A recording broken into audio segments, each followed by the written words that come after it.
رشوت لینے والے جو ہے نا غلط ہیں.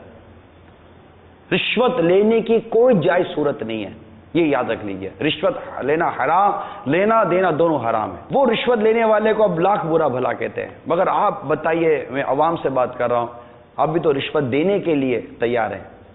اب چھوٹ جائیں گے یار، چھوٹ جائیں گے. جلد بازی میں اب لائسنس گھر بھول گئے، رشوت دینی پڑی، ذلیل ہونا پڑا. جلد بازی میں سگنل توڑ دیا، رشوت دینی پڑی، ذلیل ہونا پڑا. جلد بازی میں آپ نے ایکسیڈنٹ کر دیا، خرچہ دینا پڑا، جھگڑا ہو گیا، ہزار قسم کے مسائل ہو گئے.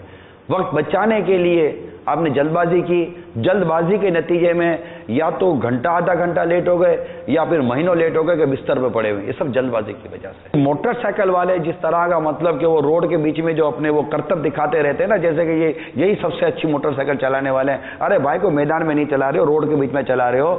کوئی ایک طریقہ ہے، کوئی روڈ پہ پٹے بٹے بنے ہوئے، ٹریک بنے ہوئے، اس کا کوئی پتہ ہے؟ کوئی امتحان وغیرہ دیا؟ کوئی قانون وغیرہ پڑھا بھی ہے یا نہیں پڑھا؟ یوں جا رہے، یوں جا رہے، یوں جا رہے، زوم جا رہے، گاڑی کے یہاں سے یوں نکل لیں، یوں نکل لیں، اور وہ حال کرتے ہیں. یہ سمجھتے ہیں کہ سارے آپ کی تعریفیں کر رہے ہوں گے. تعریفیں نہیں کر رہے. آپ کو یقین دلاتا ہوں، ایک تعداد ہے جو آپ پر ہنس رہی ہوتی ہے، آپ کو بے وقوف کہہ رہی ہوتی ہے. بے وقوف ہیں ایسے لوگ. ایک تعداد کو کہہ رہا ہوں، ناراض نہیں ہونا. ایک تعداد بے وقوفی کر رہی ہوتی ہے. یہ کوئی طریقہ تھوڑی ہے موٹر سائیکل چلانے کا. 2 وہیل کی موٹر سائیکل سلپ ہونے میں دیر کہاں لگے گی؟ ہمارے واٹر ٹینکر پانی کے، ان کا پانی لیک ہو رہا ہوتا ہے، آئل لیک ہو رہا ہوتا ہے، نہ جانے ہزار قسم کے ہمارے پرابلم ہوتے ہیں. آپ نے زوم کیا، گاڑی یوں موٹر سائیکل گئی، کار کے نیچے گئے، لوگ سمجھے کہ کار والے نے مار دیا. وہ بھی بیچارہ گیا، آپ بھی گئے، گھر والے پریشان، خاندان پریشان. ایسا نہ کریں.